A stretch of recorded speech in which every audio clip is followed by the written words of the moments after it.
The Highwayman by Alfred Noyes. The wind was a torrent of darkness. Among the gusty trees, the moon was a ghostly galleon, tossed upon cloudy seas. The road was a ribbon of moonlight over the purple moor, and the highwayman came riding. The highwayman came riding up to the old inn door. He'd a French-cocked hat on his forehead, a bunch of lace at his chin, a coat of the claret velvet, and breeches of brown doe skin. They fitted with never a wrinkle. His boots were up to the thigh, and he rode with a jeweled twinkle, his pistol butts a twinkle, his rapier hilt a twinkle, under the jeweled sky. Over the cobbles he clattered, and clashed in the dark inn yard. He tapped with his whip on the shutters, but all was locked and barred. He whistled a tune to the window, and who should be waiting there but the landlord's black-eyed daughter, Bess, the landlord's daughter, plaiting a dark red love knot into her long black hair. And dark in the dark old inn yard, a stable wicket creaked, where Tim the ostler listened. His face was white and peaked, his eyes were hollows of madness, his hair like moldy hay, but he loved the landlord's daughter, the landlord's red-lipped daughter. Dumb as a dog he listened, and he heard the robber say, "One kiss, my bonny sweetheart. I'm after a prize tonight, but I shall be back with the yellow gold before the morning's light. Yet, if they press me sharply and harry me through the day, then look for me by moonlight. Watch for me by moonlight. I'll come to thee by moonlight, though hell should bar the way." He rose upright in the stirrups. He scarce could reach her hand, but she loosened her hair in the casement. His face burnt like a brand as the black cascade of perfume came tumbling over his breast, and he kissed its waves in the moonlight. Oh, sweet black waves in the moonlight. Then he tugged at his rein in the moonlight and galloped away to the west. He did not come in the dawning. He did not come at noon, and out of the tawny sunset, before the rise of the moon, when the road was a gypsy's ribbon, looping the purple moor, a redcoat troop came marching. King George's men came marching up to the old inn door.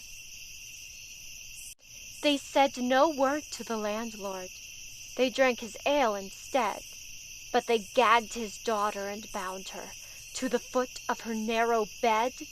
Two of them knelt at her casement, with muskets at their side. There was death at every window, and hell at one dark window. For Bess could see through her casement the road that he would ride. They had tied her up to attention with many a sniggering jest. They had bound a musket beside her with the muzzle beneath her breast.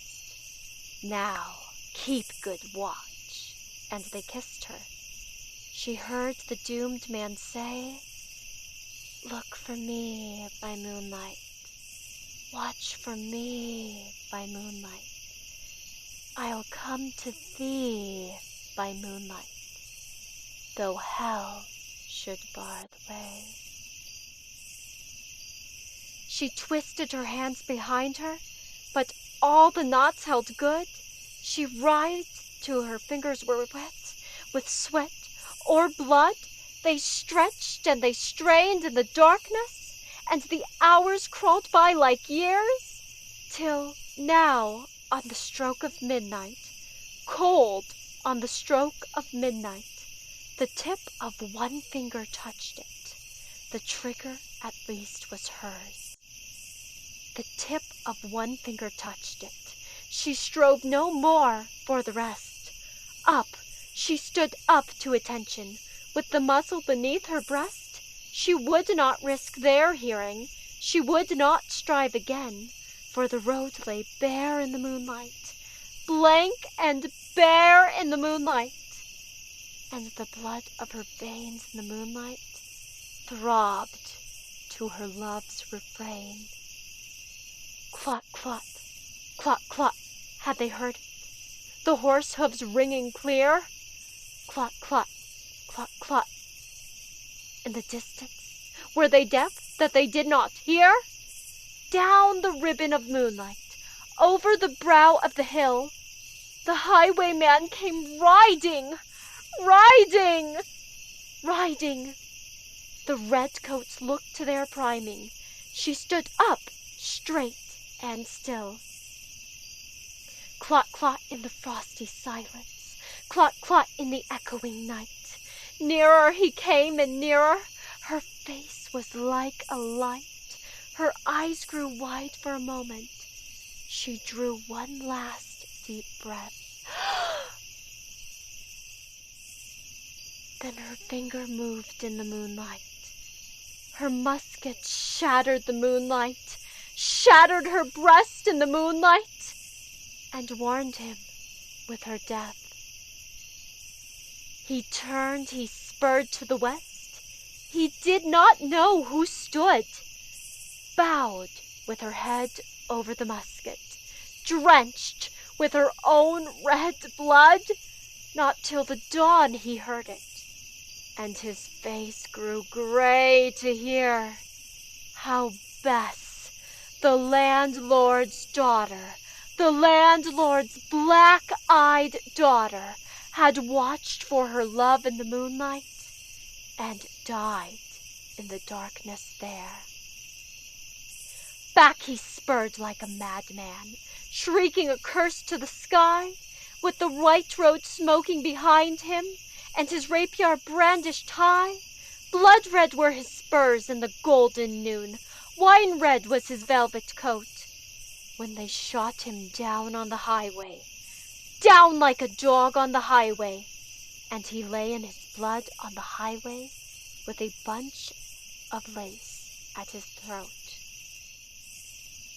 And still of a winter's night they say, when the wind is in the trees, when the moon is a ghostly galleon tossed upon cloudy seas, when the road is a ribbon of moonlight over the purple moor, a highwayman comes riding, riding, riding. A highwayman comes riding up to the old inn door. Over the cobbles he clatters and clangs in the dark inn yard. He taps with his whip on the shutters, but all is locked and barred. He whistles a tune to the window, and who should be waiting there but the landlord's black-eyed daughter, Bess, the landlord's daughter, plaiting a dark red love knot into her long black hair.